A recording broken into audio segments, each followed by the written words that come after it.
The pen is mightier than the sword, atau pensil jauh lebih tajam dari pedang apapun. Ungkapan ini sangat mendeskripsikan seorang penulis yang disegani oleh banyak pihak pada tahun 1960-an di era reformasi Indonesia. Siapa yang menyangka rangkaian kata sebegitu berbahayanya sehingga dia harus menjadi satu dari ribuan eksil di kedalaman Pulau Buru.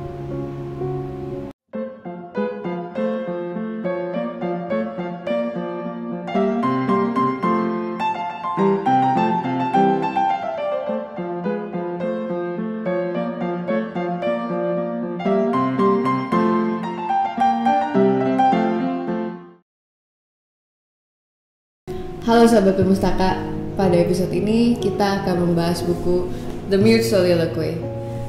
Buku ini sebenarnya dituliskan dalam bahasa Indonesia dengan judul Nyanyi Sunyi Seorang Bisu yang terbit pada tahun 1996. Buku ini memiliki 375 halaman dan ditulis dalam bahasa Inggris yang masih mudah dimengerti.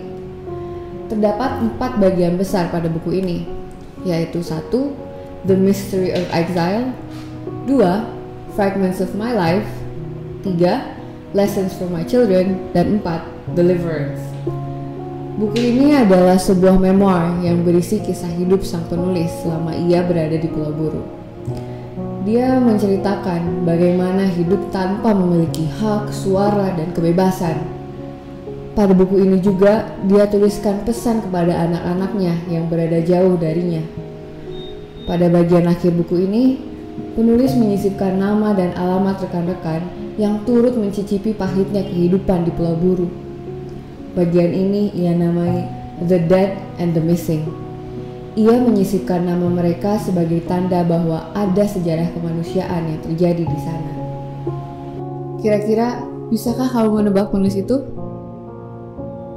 Dia adalah Pramudia Anantatur, anak pertama dari 8 bersaudara. Dia lahir pada 20 Februari 1925 di Blora. Ayah Pram adalah kepala sekolah di Sekolah Budi Utomo Blora. Di situ pula Pram mengenyam pendidikan. Namun, Pram bukanlah anak yang cemerlang pada saat bersekolah.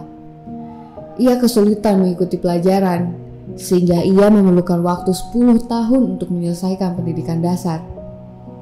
Hal ini tentu berdampak buruk pada Pram kecil. Dia merasa minder dan tidak percaya diri akan kemampuannya. Karena itu, Pram lebih banyak menuangkan isi pikiran dan perasaannya pada kertas. Kebiasaan ini kemudian melekat erat di dalam dirinya, sehingga dia berhasil menulis berbagai buku yang sangat familiar di telinga kita. Bumi Manusia di tahun 1980, Anak Semua Bangsa yang ditulis juga pada tahun 1980, Perburuan, Korupsi, Keluarga Gerilya, Panggil Aku Kartini Saja, semuanya ditulis tahun 1950-an. Meskipun menulis mampu membebaskan pikirannya, namun menulis jugalah yang membuatnya dijebloskan dari satu penjara ke penjara lainnya. Hingga pada akhirnya, dia menghabiskan 10 tahun hidupnya di Pulau Buru dan menjadi saksi hidup atas ketidakadilan dan kekejian para pemimpin saat itu.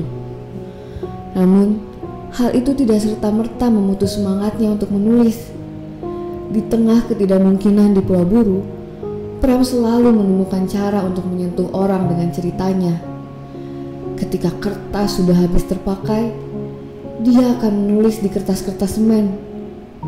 Tulisannya juga hanya bertumpu pada pulpen pemberian rohaniawan yang tidak selalu datang. Di tengah kekurangan itu, lahirlah buku yang kita kenal, Bumi Manusia. Sekarang, mari kita intip tentang penulis yang sepak terjangnya diakui dunia, sampai beberapa kali dinominasikan sebagai penerima Nobel Perdamaian. 13 Oktober 1965, rumah Pram sudah diserbu preman bermasker yang diarahkan untuk menangkapnya ke pengasingan. Pram tidak pernah benar-benar tahu mengapa dia ditangkap waktu itu. Bahkan hingga selesainya buku ini, alasan penangkapan itu tidak pernah dia dapatkan. Di bab yang sama, Pram menuliskan permintaan maafnya kepada putrinya karena dia tidak bisa hadir di hari-hari penting sang putri. Pada surat itu, dia menjelaskan perjalanan yang ia tempuh untuk mencapai tempat pengasingannya, Pulau Buru. Dalam perjalanan panjang itu, Pram menyaksikan sendiri betapa orang-orang di sekitarnya telah kehilangan hak mereka sebagai manusia. Mereka tidak lagi memiliki suara ataupun kekuatan. Sebelum kapal berlabuh menuju Pulau Buru, Pram dan tahanan politik lainnya sudah dihajar tanpa ampun, hanya karena mereka menukar baju seragam. Mereka juga dipaksa duduk di bawah teriknya matahari tanpa makan dan minum. Bahkan sebelum mencapai Pulau Buru pun, para tahanan seolah telah dipersiapkan untuk hidup penuh kelaparan dan ketidakadilan. Sesampainya mereka di Pulau Buru, tanpa diizinkan mengambil nafas, Pram beserta tahanan politik lainnya segera ditugaskan untuk mencabut ilalang yang tajam tanpa menggunakan alat bantu apapun. 6 hari bekerja mencabuti ilalang yang tajam tentu membuat tangan mereka dipenuhi luka. Seminggu setelah kedatangan mereka, jatah makanan mereka dikurangi 20%. Pengurangan makanan ini terus berlangsung sampai para tahanan politik harus bertahan hidup dengan memakan apapun yang ada di hadapan mereka. Tidak hanya pengurangan porsi makan dan pekerjaan yang berat, Pram juga menyaksikan kekejian para petugas yang tidak pernah setengah-setengah dalam menghajar para tahanan politik. Suatu malam, pada saat para tahanan politik beristirahat, suara sirine terdengar. Sirine yang dibunyikan tiba-tiba biasanya memberikan pertanda buruk. Ketakutan telah memenuhi ruangan. Teriakan-teriakan petugas menuntut para tahanan untuk segera menghapus kantuk mereka dan keluar dari barak. Setiba mereka di lapangan yang gelap, mulai terdengar bunyi pukulan benda tumpul yang disusul rintihan kesakitan. Pada pukul 1 dini hari, para tahanan disuruh berdiri di atas satu kaki dengan tangan di belakang kepala mereka. Petugas menghantam mereka tanpa henti pada posisi ini. 1 jam setelahnya, para tahanan dipaksa membuka baju mereka dan kembali dipukuli tanpa ampun.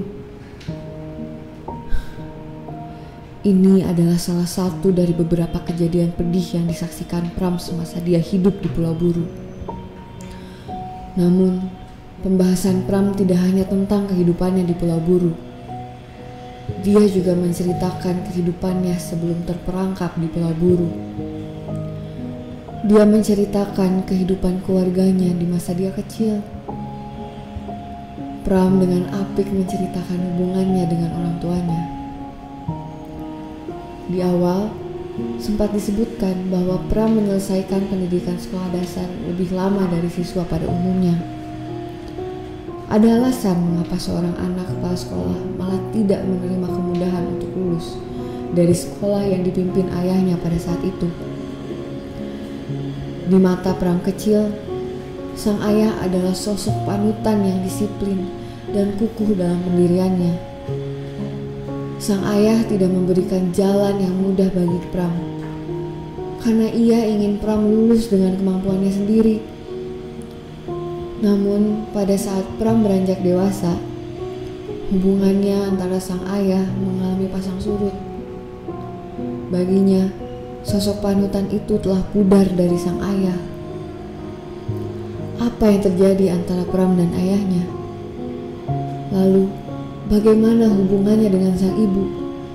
Bagaimana Pram memulai karirnya sebagai penulis? Hal-hal apa saja yang menjadi nilai-nilai fundamental bagi seorang pramudia setelah mencicipi hidup yang pahit? Untuk mengetahui jawaban dari pertanyaan itu, buku The Mute Soliloquy bisa kalian pinjam di perpustakaan Maranatha. Kami tunggu kehadiran kalian ya. Salam literasi.